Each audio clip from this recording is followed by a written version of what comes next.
we've done the karakia intro. Like I was saying right at the beginning, this is just a show and tell. It's everyone's methods and tools are different. So we're just giving people an idea of what they can use and perhaps expand their minds into new ways of weeding. So we kick it off straight away with Richard Henty. Oh, I should say the award-winning Richard Henty. Please take us away. Well, thank you very much. So what was the award for? Oh, it was for the Howick Local Board regional winner for moth plant removal specifically, but also for my other really cool environmental stuff that I do. Brilliant. Anyway, show and tell. Do I have two pictures? This is one of my pictures. I have been called homeless before because I'm wearing the crustiest clothes because moth plant, as you know, stains like crazy.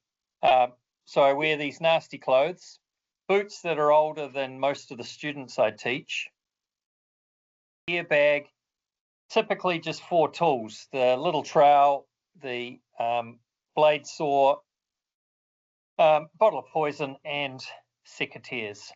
The go bag, which is again very old, plastic bags for collecting pods, gloves, of course, and hats, because if you like PVA moth plant glue in your hair, then don't wear a hat.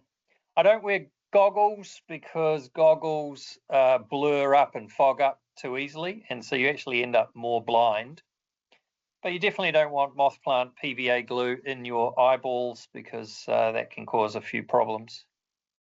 But that's my kit. If there's another photo, it's got a photo of a ladder and my 4-meter pole that's got a hook on the end, because in potting season sometimes you just need to get up 10 meters high, and a ladder and a pole can definitely get you closer to that point. So yeah, that's my kit. That's my go bag. Yay.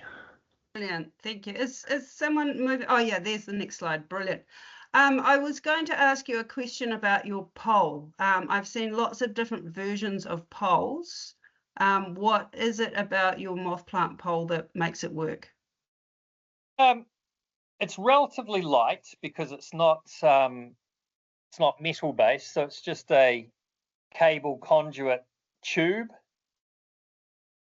A rough metal hook to the end of it, and that hook's relatively sharp, so all you got to do is hook it behind the pod and it kind of rips or slices the pod stem off.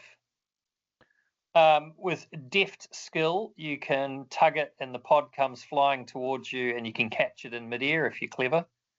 There are limitations to it because it's a fixed length. When you're working, say, only 2 meters high, that you got to reach up 2 further meters, it's a little bit too long. But luckily it's flexible, so you can kind of bend it around corners.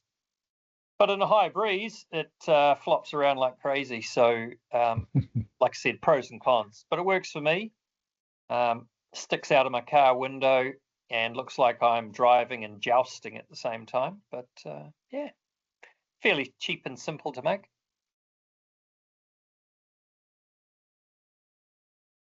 Fabulous, thank you. Great, here's SWAT Tutakaka.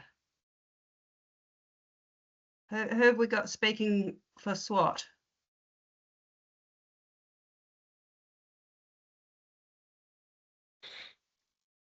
Do we have a speaker for SWAT? All right, well. Yeah, maybe we'll move on and see at the end. Receivers. Oh, we got someone? All right, well, let's move on to the next one. I Janie don't think Martin. Janie Martin's here either. Okay.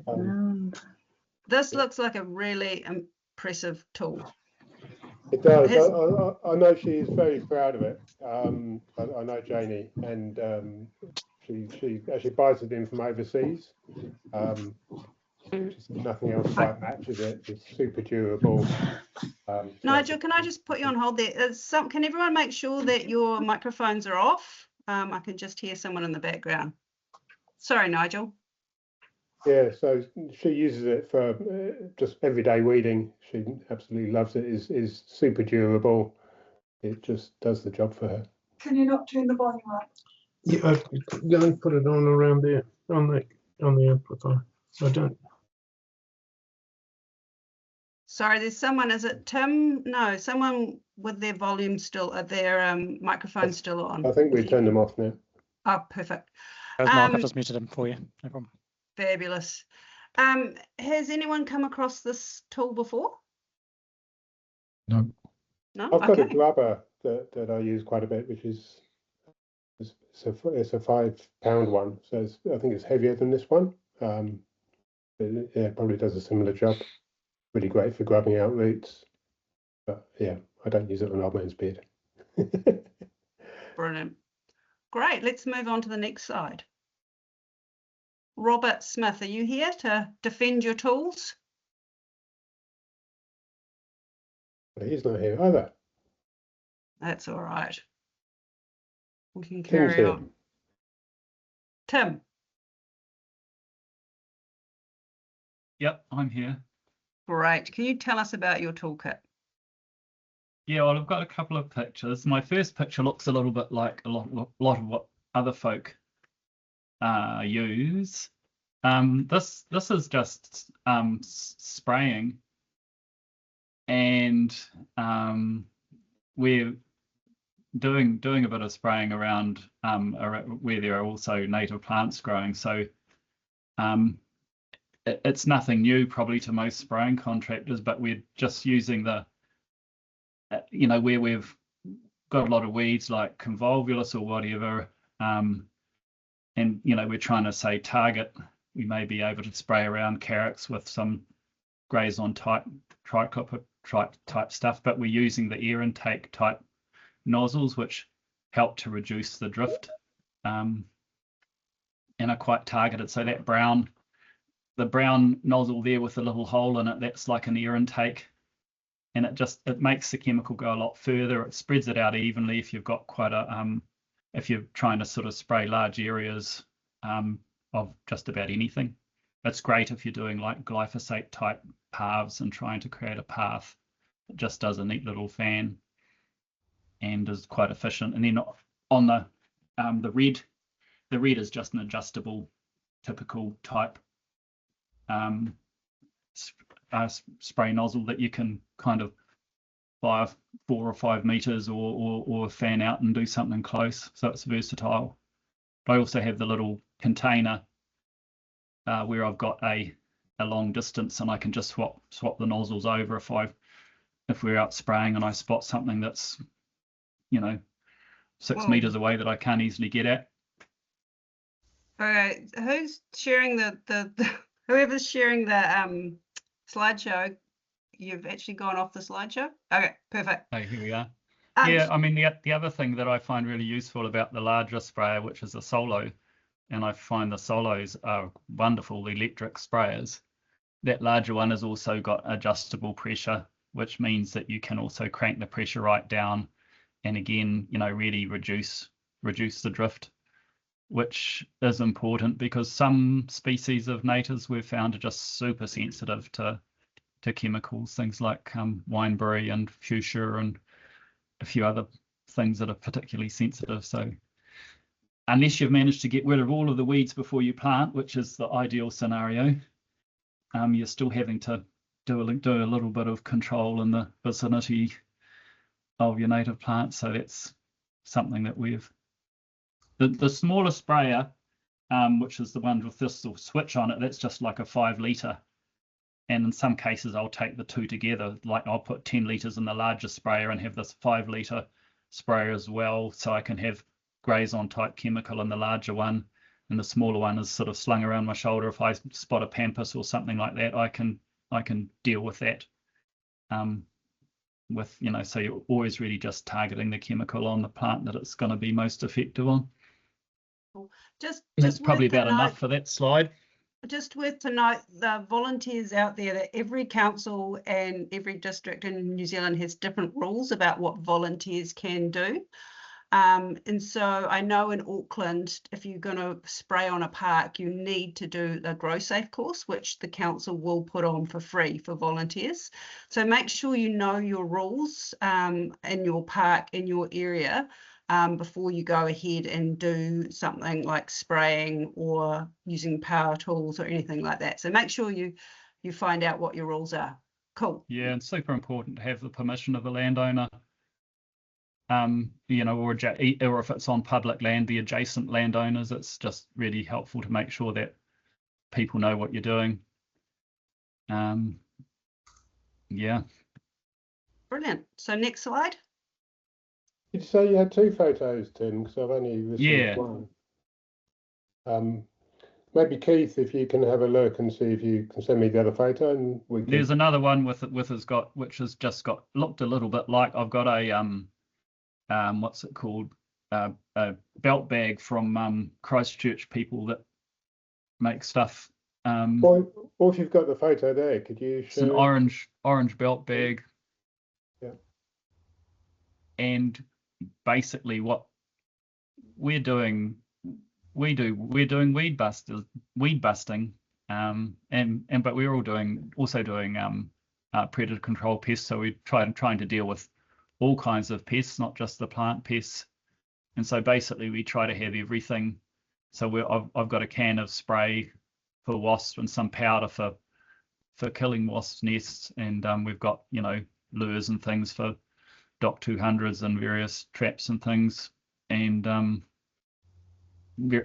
few little bits and pieces, tools and things. Always the trusty cut and paste and silky saw, which, you know, we all find so useful.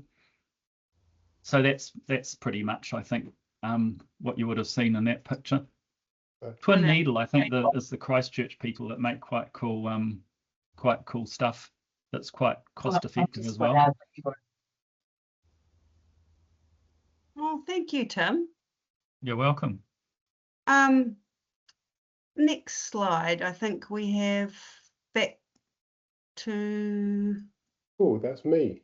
Yeah, fabulous. I'm talking around this. So, yeah, this is our standard toolkit that we take along to working bees. So we've got probably about a dozen of these tool belts.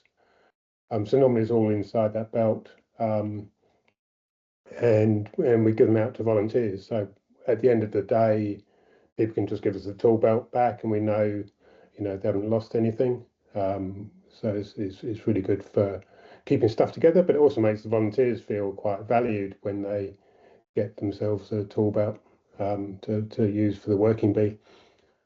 So we also give them some of the, you know, a pair of the long cuff, double tough nitrile gloves. Those are fantastic. We had some other nitrile gloves before that didn't really cover our wrists. So when we're doing cut and paste, you would sometimes get it on your wrist, but the long cuff goes over your wrist, and the double tough thing means they're just that much thicker that they don't rip easily.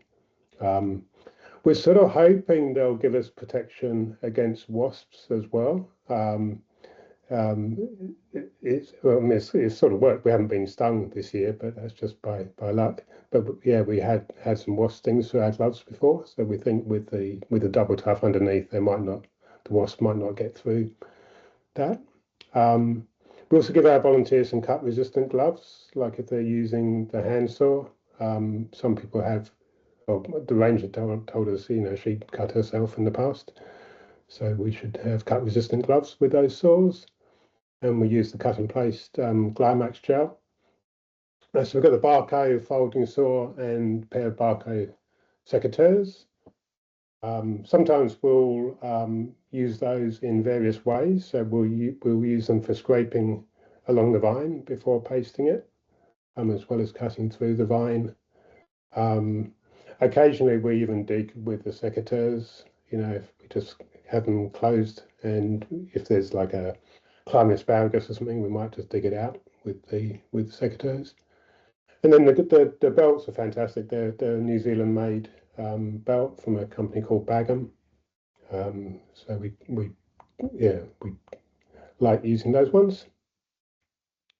Can you tell me the Barco brand? You've made a point of. Is there a reason why you've made a point of that? What's so good about Barco? I quite like the secateurs. They seem to last fairly well. We had some other secateurs, and the springs kept coming out. So these are durable.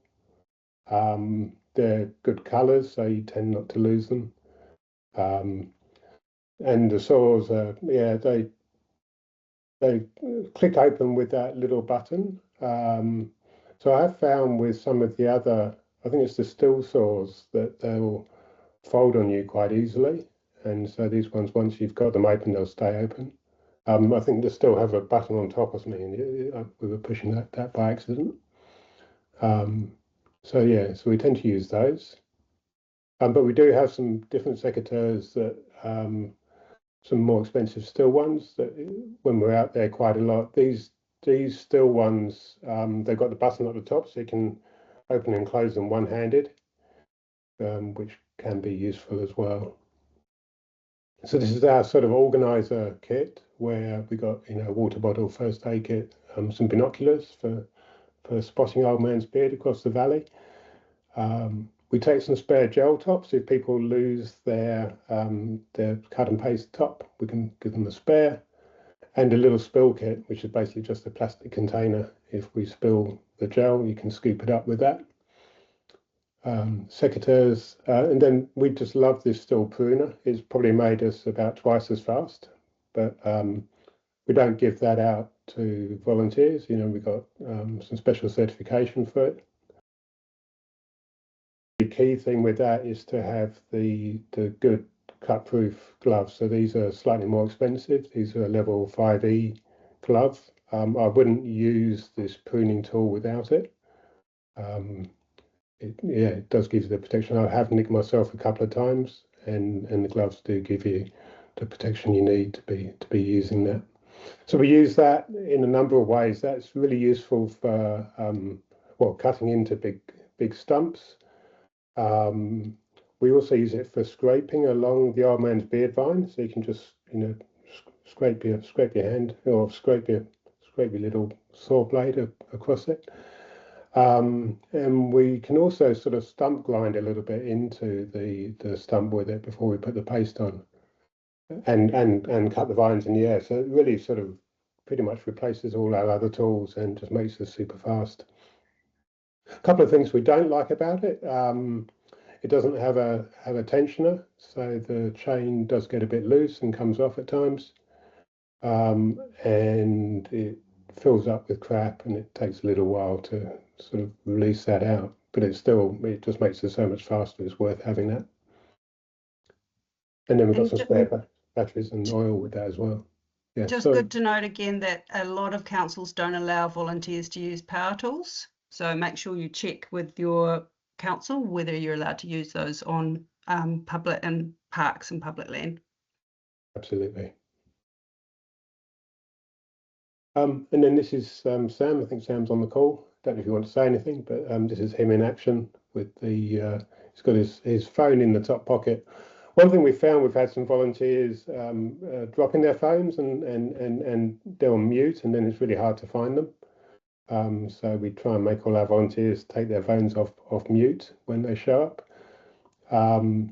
We've got the steel pruner in the holster and the tools in the tool belt there. Fabulous. Thank you. Thank you. Andrew. Yes. Sorry, there's a bit of a mess. I didn't politely put it on some nice backing concrete or take everything else away. I don't carry all of that stuff that's hanging up with me, but you might be able to spot it. What's in there? So yeah, I've got the same push button folding saw. That did break on me. I lost the spring in it, unfortunately, but I did repair it. So that's my only downside of those folding saws. So I do carry a full saw sometimes. You'll see that in the picture. You'll notice most of my equipment is, or I do physically attach it to my belt the number of people that have lost their secateurs, put them down, stood up and gone where they've gone. I did lose a pair for some time, but then I've attached it by chain. Probably a bit over the top in hindsight. Could have been a bit thinner chain, save on that weight, but I find that's the best thing to do. I do have some clips that I bought from a cheap website. That is just the pull cord ones. Again, they broke, so I've now gone to the metal versions of those, which I now carry this year. A weed puller. There's various types. Some of them look a bit weak, but this one is the Fiskars one, which is the aluminium one. It's a bit thicker. It can take my brute force trying to dig out a moth plant, which I generally kind of do more often than not now, than cutting and pasting if I can. Just that time frame wise. When we're in the podding season, I'm now carrying sellotape, miniature bags, and trying to seal those pods up when they're starting to burst open. Got some very good leather gloves upgrade in the last moth plant season, which I'd recommend. Leather gloves actually work pretty well.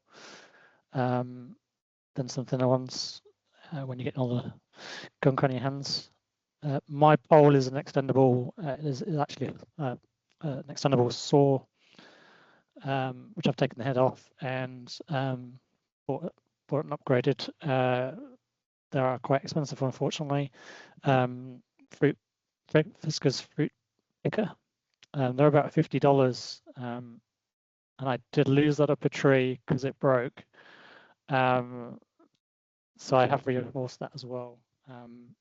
But I find actually it's quite good quality. It's plastic, but it's actually not broken on the teeth or anything like that. I find that's a bit better than a stick, but each their own, I guess. And then a backpack and a load of literature, because I'm usually knocking on doors as well as randomly telling people in the street sometimes, which has good effect. Yeah, that's generally it, really.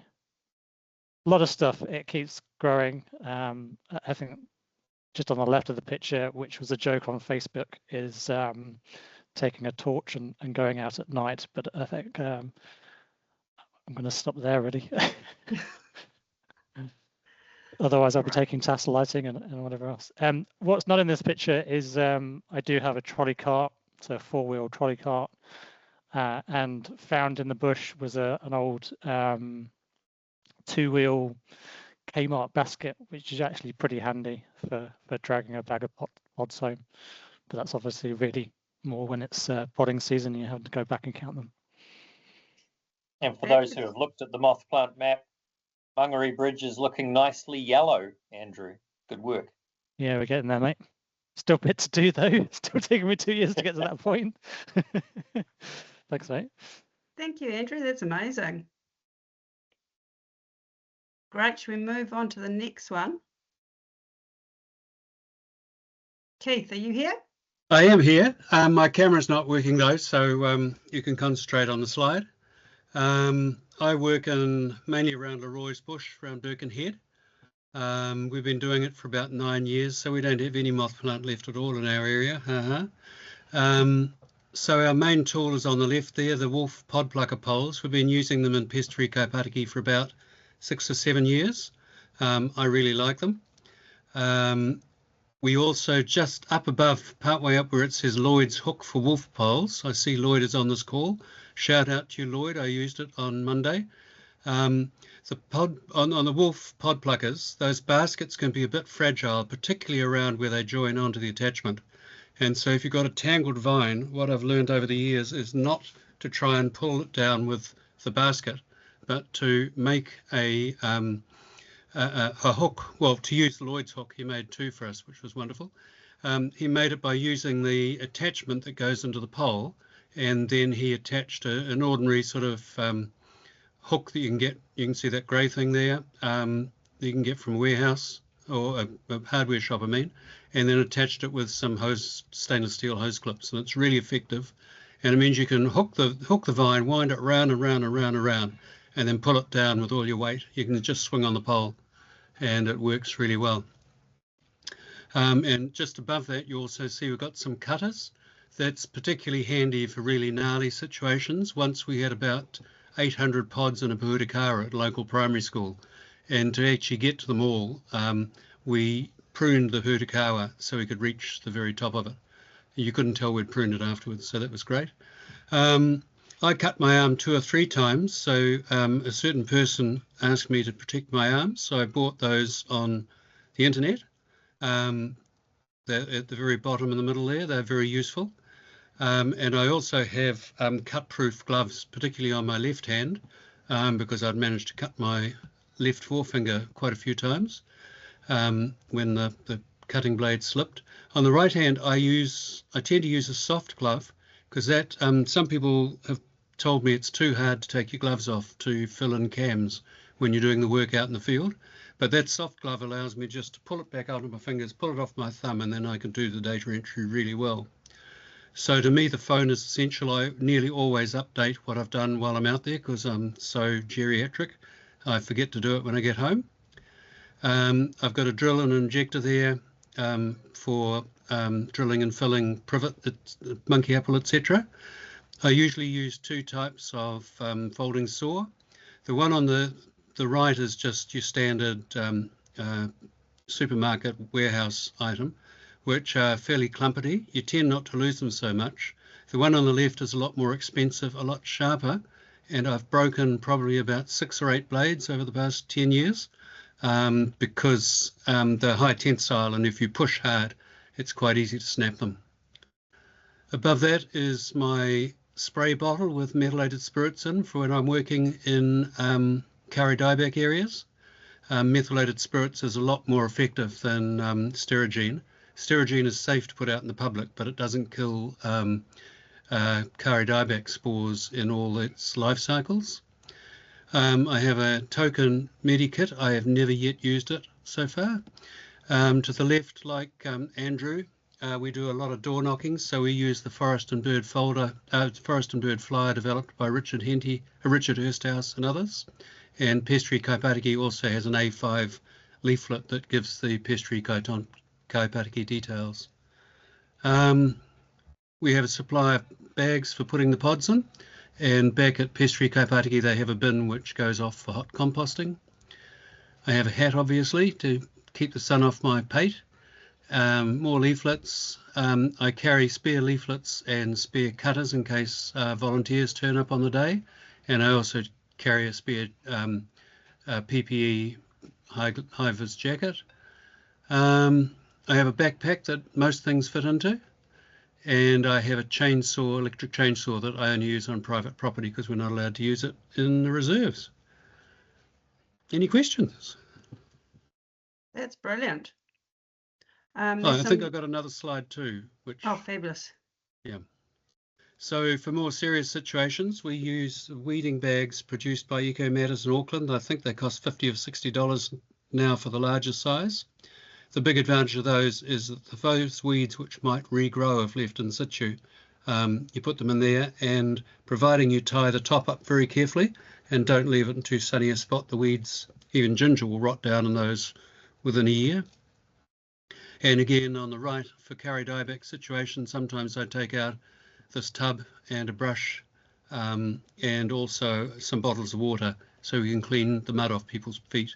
If we go to a Kari dieback area or near one, we want to clean all the mud off as we go in and then clean it all off as we come out, and on both occasions spray the boots with methylated spirits.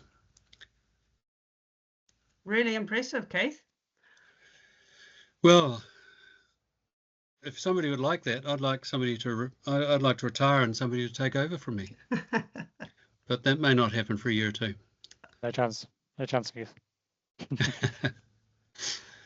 All right, thank you. But I would say that we've been going now for nearly 10 years, and the amount of moth plant in our local areas has really diminished. I don't think I've had a spot of sap on me for a couple of years now. Well, time you came over the motorway and came to Tekapuna, Keith. Spread out. Been there, done that. All right, next slide, thanks. Lucas, are you here? That's Crikey is all I can say before Yeah. Lucas turns up. It's very serious stuff, isn't it? yeah, very Is serious. that 4 sleeping bags so he can stay out overnight and do some serious work? Must Okay. be. Yeah, Brilliant. they are. I did ask him about those. I got a few notes here. So he said it's their moth plant toolkit. They use 5 litre drench backpacks for their cut and paste mix, which gives some accurate dose for each application. Silky saws for larger woody weeds. Double gloves, latex under garden gloves keeps the sap and chemical off your skin. Also wear waterproof milking sleeves when picking pods in heavily invested areas. And the canvas rolls are their swags, so they can stay on site and make the most of workable weather. Wow. Dedication. Serious. Next slide. So they've also got this wrecking knife. What are the orangey black buckets on either side, Nigel? Do you know? Yeah, I don't know. Lucas is on the Facebook group, so you could reply to him there, and I'm sure he'll answer. Thank you. So this is just the comments he replied with on Facebook. He said these wrecking knives are great for scraping the stems. There's a blunt side to push against and comes in a sheath. I've actually got a really similar tool for this that we use for getting climbing asparagus out of the ground, but our one's like a folding chisel. So it actually kind of folds down the side. It's probably half this length. I've for climbing asparagus to get out of the ground, I've seen someone using the Niwashi flex cutters, but in the ground just to slice through the ground and pull out the roots. Yeah. I use my folding saw for digging in a similar way. Yeah. I saw someone actually with a drill with one of those really big round bits on it, and they got the electric drill around it and cut the soil out with their drill. Quite a few things. Yep. All right, shall we move on to the next Move one? on. Richard, are you on the call? No, Richard is talking to his grandson's scout group. Oh, bless him. And so I'll try and talk to things, but when it comes to spraying, I'll try and ask somebody else to do some bits. Richard is absolutely wonderful at drilling and filling trees.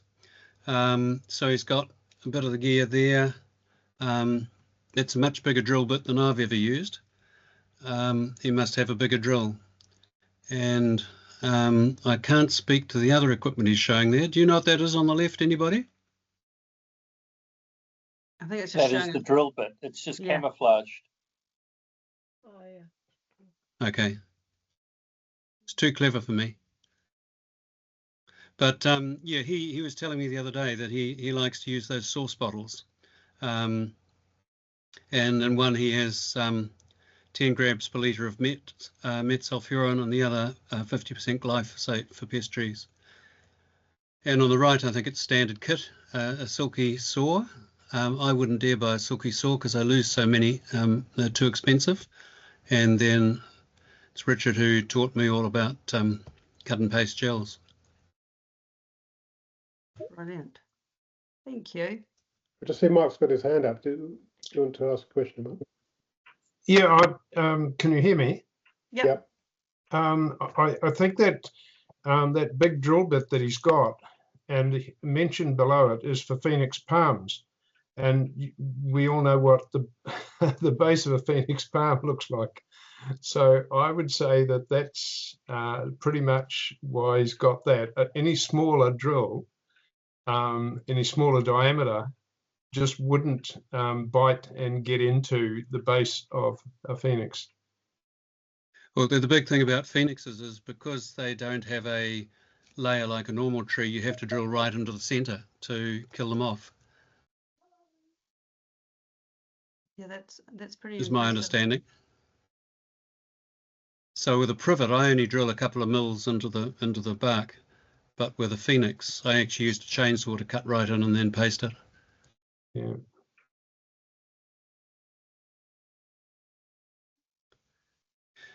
Does somebody else want to speak to the finer details of cones and nozzles and other things? My knowledge of them is very, very limited and doesn't go beyond what the labels say?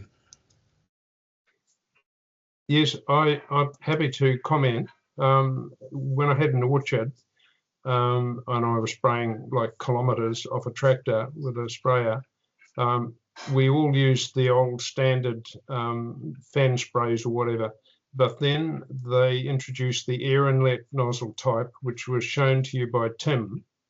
And I would recommend that that's the only one that you should be using if you're going to be spraying very much at all over an area.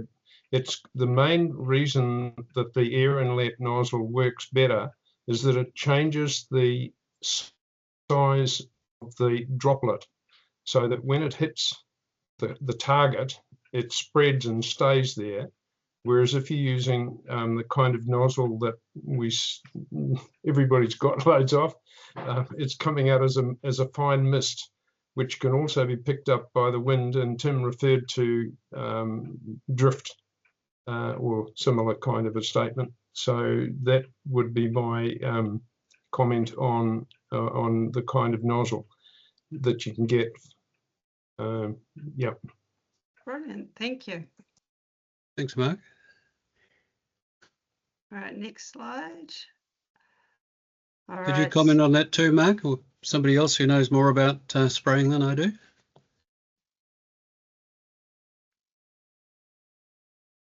My only comment would be to make sure you've got the right chemical for the right weed and to do your research. That would be my only comment.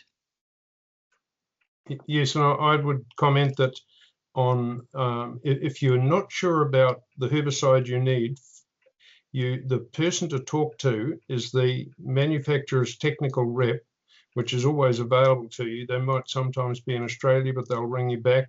They'll do an international search to see who else around the world in Argentina or somewhere has got that same weed problem and what success they've had. You then can go to your farmlands or your ag supplier and pick it up. Brilliant, thank you. Thank you. And then Richard Eyre is just pointing out a couple that he uses blue marker dye, which is really useful to know where you've sprayed and also to keep other people out of your spray area so they can see where you've sprayed. But I don't know anything about this X-Tree basil spray, but he says... Somebody else is going to talk about that, are they? I'm happy to. I've just started using it in the last 6 months. Actually, that picture shows the basil and the AgPro blue. It's really important that you don't add it to a marker dye to X-Tree other than enamel paint, which will blend with the diesel. If it's X-Tree basil or X-Tree wet and dry, which is the new version, because it can be put onto a tree that's wet. You wouldn't use it in heavy rain, but you can use it in damp conditions, foggy conditions. And it's the answer, I think, to a huge amount of problem trees that we've got. Have you anybody seen the video of it being used out of a helicopter on the wilding conifers in the South Island? Okay, so you've got a helicopter with a pilot and an additional person. And the additional person's got about a 3 or 4 meter long wand out of the side of the helicopter, which hovers above the tree. The wand is pushed down in around the base of the tree and the spray is applied. So this is you buy this in either 20 litre or 1,000 litre containers. You don't add or mix it with anything at all. You pour it straight into your either a paint pot that you can paint on, which is what they recommend as the method. But I've used and only used it in a small solo sprayer, which has a 250 millimeter wand on it. And at the end of the wand, there's a 360-degree swiveling spray nozzle. You then, you're in the bush. It's really handy because you can put your hand through all the growth around the tree base, swivel the nozzle to spray, let's say, the right-hand side of the tree that you're looking at, which can be anything from 80 millimeters up to 500 millimeters. And you then pull the trigger and oval the thing up and down and spray one side of the base of the tree, which is setting out to ring bark the tree. You then pull your hand back, swivel the nozzle across to the other, 180 degrees, and then push it in around the other side of the base of the tree and spray that side. The instructions are to spray 3 times the diameter at the base of the tree, so in height. So if it's 100 millimeters diameter, you're going to be spraying 300 high. Now, my only experience in using it has been on some Taiwan cherry, but it's excellent for a huge range of tree species. And you can download off the PL website, the people that are selling it in New Zealand. And it's also available from Wrightsons and Farmlands and so on. And it's $300 odd for 20 litres, just over $300. When I used it on, do you want me to keep talking, or does everybody know about this stuff? No, please keep on for my sake. Okay, all right. So I did about 45 trees of 100 to 300 diameter in about 2 hours. And I used about 3 litres, or a bit more than 3 litres. So it worked out at about 33 cents a tree and 2 hours to do those 45 odd trees or so. It would be different if you were on a slope. My advice to anybody is, if you think you're going to paintbrush it on, forget about doing it on a slope where there's a lot of rubbish, because your tin of stuff's going to tip over and it's going to be down the road.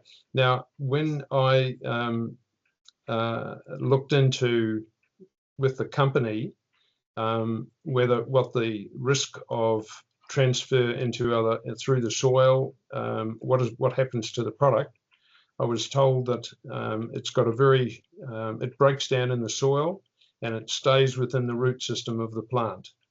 So triclopyr is an old herbicide. It's been around a long time. It's used for a lot of things, but this is a very different approach to it. And the safety aspects of it, it's a diesel mix. So you need to be wearing, especially if you're spraying, you need to be wearing some safety glasses. And now you can get good safety glasses that fit over the top of other glasses for us oldies that have got to wear glasses. You definitely want good gloves and long sleeves and trousers. But you can download the SDS and other stuff like that to help how you use it. And that's where it. Mark, did you see Alistair's question about woolly nightshade? I thought woolly nightshade, you just whack it off, saw it off and paste it. Yes, you could use it on woolly nightshade, but to me, I think it's probably best. Its best application is around bigger diameters. You don't want to be using a chainsaw because you've got to lug a chainsaw around. You don't want to be using a handsaw because they take too long, and then you've got to paste it. So as soon as you get into anything bigger than, say, 50 millimeters, and what size do your woolly nightshades grow to? 50 mil diameter, 400 mil diameter. Yeah, well, as soon as you're moving into that size, I think X-Tree is just about the best thing since slosh bread. Well, thanks, Mark. You're on mute, Tabitha, so I've seen you to talk. Thank you. There was another question about the blue marker dye. It is technically not non-poisonous, so it is not something that you want to get on your skin or anything like that, but it isn't going to kill, it's not there to kill the plants, it's there to just mark, but it is sometimes more toxic than glyphosate, so you still treat it with the respect it's due. There was a couple of people with their hands up. Nigel, did you have a question? Yeah, I was just going to ask, I think you need GrowSafe certification, don't you, for using X-Tree? Maybe Tim can answer that if you're with your next question. Just could I say quickly, Nigel, I've added 2 photos to the bottom of the slideshow. Can you refresh your screen so you pick up the photos I've added by any chance? Cool. And Tim, you've still got your hand up. Did you have a question? I've just got some comments about the X-Tree basil, which we've used quite a bit, and yeah, I do think it's a very useful chemical. For woody nightshade, we've found that glyphosate will work as a basil spray because the woody nightshade is quite absorbent. So and glyphosate is a lot cheaper than the X-Tree basil. You can also make your own X-Tree basil up. If you get the triclo from Robinson and what are they, Rainbow and Brown, it's the cheapest way to buy Grays on, and you're aiming for 120 grams per litre of active ingredient, and you can use diesel as your solvent. And I actually found that adding something a bit thinner, like kerosene or even a little bit of petrol to the mix, made it a bit easier to spray, because I found it was quite difficult to spray with the quite fairly thick biodiesel that it comes standard. So just a few thoughts. Thanks, Tim. And yes, I heard Keith talk about GrowSafe. So yeah, it is always a good idea, even on private land, to make sure you have GrowSafe so you know what you're doing and that you know what the outcomes of these chemicals are in the wrong hands in the wrong places. Great. Bob, are you here to talk about your equipment? Yes, I am. Can you hear me okay? Yep. Yep, good. Okay, so my stuff is very basic, as you can see. So I wear an old shirt, and I always use a mask if I'm spraying. I've just got my homemade belt with pouches there with the secateurs in one and my cut and paste in the other. I do carry around some plastic bags. I have a small sprayer there. I generally carry stuff around on my bike, so I don't have a lot of space to carry a lot of stuff. And then if I've got so many woolly nightshade or anything like that, I'll scrape it using the folding saw there and apply the picloram that's in the bottle there. And on the other side, this is when I'm doing heavy stuff. So you can see I've got a pole there that I can pull stuff down from about 8 meters or something like that, which is fairly heavy. And you see on the bottom right-hand corner there of the pole, I've got a deck cleat from the boat shed that I've screwed through and put on there, and I can wrap that around the vine and give it a good pull. And if that fails, then I might also have to go back with a saw blade and sort of cut through some of the older vine to get through it. On the left is my shooting gun. Now this is a toy from the warehouse for 40 bucks that I put spray in, and I shoot a jet of spray, and it's particularly when I'm killing Madeira plant that's climbing up trees. It's a water pistol basically, so no drift or anything like that. And often too, when I'm trying to get at Madeira vine and stuff climbing up, I might have to use my head shears or secateurs to fight my way through the undergrowth to get at what I'm trying to get at. But again, it all needs to be light stuff that I can carry either in a backpack. I don't like to go into a lot of these reserves and places where there are lots of overhanging stuff with the backpack, because I'm always getting caught up in it. But that's it. Very, very basic. And really, I'm only attacking moth plant and woolly nightshade. Any other ooh nasties that I come across, I just lop off and apply some gel. If there's anything like an arum lily or anything like that, I just lop it off and apply some gel. So yeah, that's me. Very basic. Thank you. Next slide. Sorry, losing my voice. Oops, sorry. Oh, there we go. Right, Kate, are you here to speak to your telescopic cut and hold pruner? Hi there. Yes, we've been using these in the Bay of Plenty for a while now. A few groups have them. They're pretty pricey. I think that the longest one, which extends to around about just over 3 meters, is about $250. But as Richard was hinting at before, it's quite handy to be able to grab it. And so with this one, you've got the option of cut and grab or cut and drop. Oh, there you go, $291. So if you feel like you want to be able to collect things, and we're often collecting in a forest environment, and we don't really want them to drop to the ground, or we might lose them. They telescope out quite nicely, so you can carry them to site and then expand them for use and pop them away. I've had one for a number of years now, and it's still as good as a day. I bought it, a little bit of CRC or something on it occasionally.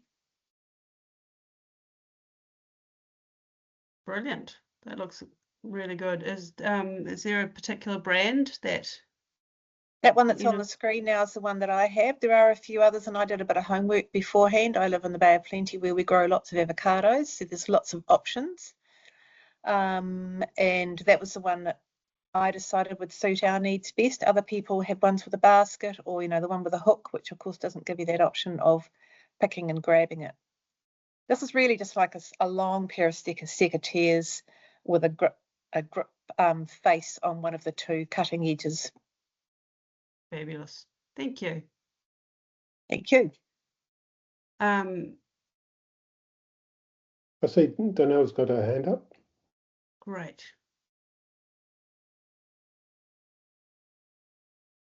It's gone down. Oh, okay. Just one. Keith had a point. It's something he's discovered. If you're doing scrape and pasting, you can use the lid of the cut and paste bottle to scrape moth plant or other soft bark. So that's interesting. Yep. And we did have SWAT Tutukaka joined, but I think they might have dropped off. And is there someone here from SWAT Tutukaka? Yeah, I can't see them now.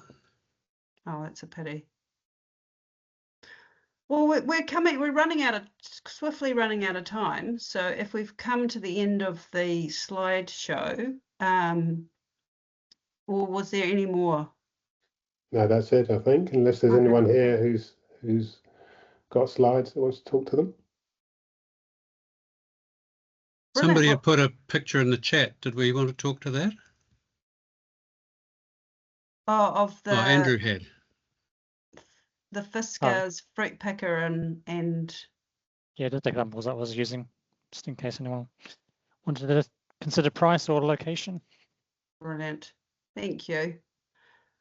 Donnell's got her hand up again. All right, I was just going to say, in the similar situation where I don't want to lose things in the forest, I use a combo. I use the pole with a hook in one hand, and I use a rubbish picker on the other. So the rubbish pickers are like $20. The poles are like 20 if you include the hook and the duct tape. Brilliant. So yeah, I find that very useful and cheap and portable.